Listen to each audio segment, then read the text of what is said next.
Three senior A-League footballers have been arrested over an alleged betting corruption scandal. Police allege a senior player was taking instructions from a man believed to be offshore in South America to organise yellow cards during certain games in exchange for payment. For more on this, our reporter Xanthi Gregory joins us now from Sydney. Xanthi, what have the police said about this alleged betting scheme?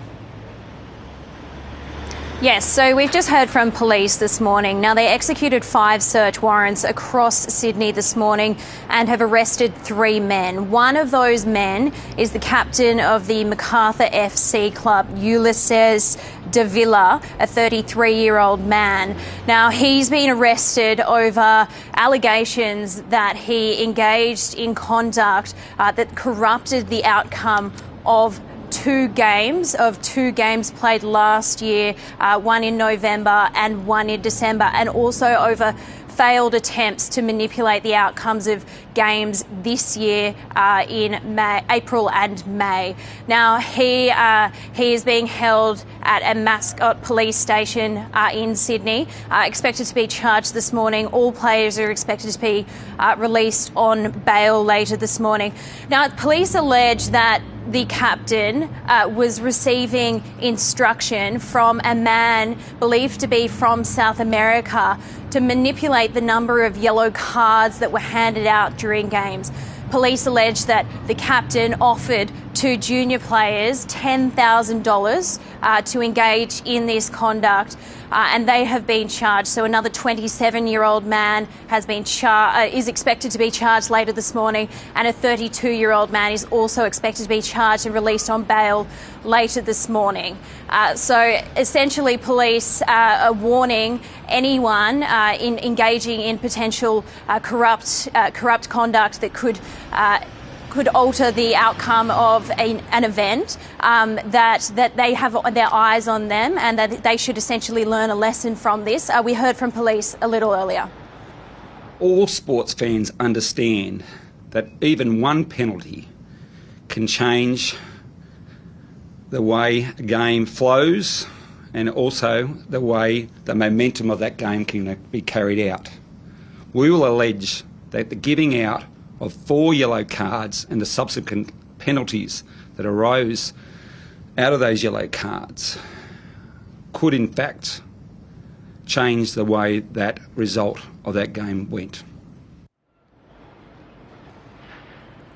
Now, police also allege that it resulted in hundreds of thousands of dollars being paid out as a result. They didn't tell us why the captain essentially had contact with this criminal group in South America, and those details are expected to come out further down the track. All men who've been charged are expected to be released on bail later today. Xanthi Gregory, thank you very much. Well, for more on this, I'm joined by ABC Grandstand's Ned Hall. Hi there, Ned. What sort of, these are just allegations at the moment, what sort of reputational damage can it potentially do? An awful lot. It's a terrible timing as well for the A-Leagues. They've got their semi-finals this weekend, both of which have sold out. Macarthur FC not involved at this stage of the season. But the fact that there is some evidence of manipulation of events happening in matches, that is a real concern for it. If you look around, I had a quick search around earlier on a betting app earlier just to see.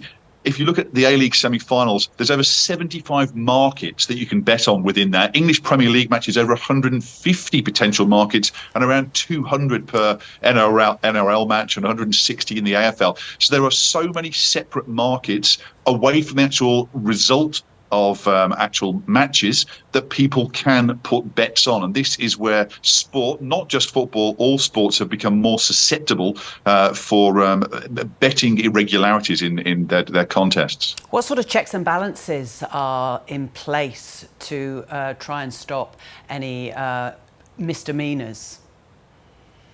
Well, Sports Integrity Australia obviously play a big role in this country as well. And I think there's an education aspect to it as well to talk to players about these things.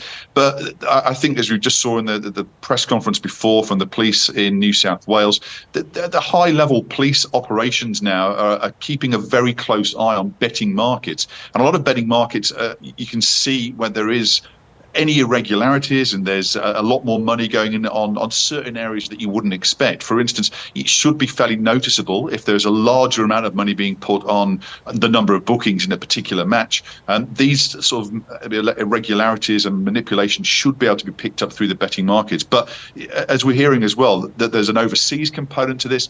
It really does involve an international cooperation now between police and authorities around the world to try and keep on top of this, because it's not an Australian thing. It's not based in any one particular country. It's a global issue these days. You can bet on sports in all sorts of countries, and so where this arises from, it's very hard to keep track of. And Ned, what sort of guidelines and regulations does the FA have around players in these circumstances? Well, betting on matches is taboo for football, but also most sports as well. You cannot bet on the sports that you are participating in, and there's fairly heavy penalties to be handed out for players who do. We've seen in the English Premier League, Tonali, the Newcastle United player, is facing a very lengthy ban there for betting, and Ivan Toney, an England international, who's just come back from a long suspension for Brentford for betting on matches that he was involved in. So the guidelines are fairly clear. There shouldn't be any sort of difficulty there for players to understand at all.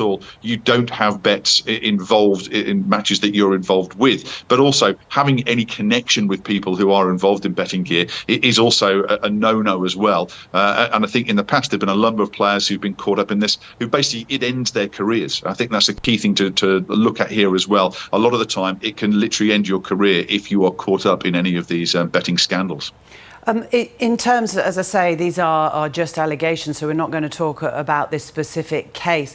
But in terms of matches being driven in a certain way by sports people, how high up in the past have they gone in terms of the level of the game? Well, probably the most notable one is the spot fixing scandal with the Pakistani cricketers back in 2010, where 3 players actually served jail time.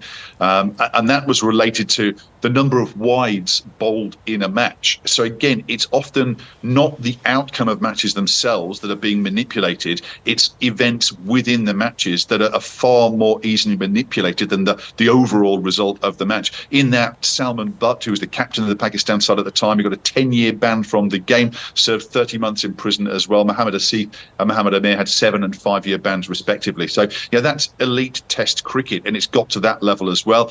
We've also seen spot fixing issues within cricket in the IPL. That's been a problem in there in the past too. But I think 10, 11 years ago as well in the NRL, there was an issue there as well with the player Ryan Tandy, who was also caught in a separate issue with spot fixing. So I think the number of markets that are available for all sports now mean that all sports are open to this sort of manipulation by people who could stand to make a lot of money from it if they know that they're getting a particular result out of a game.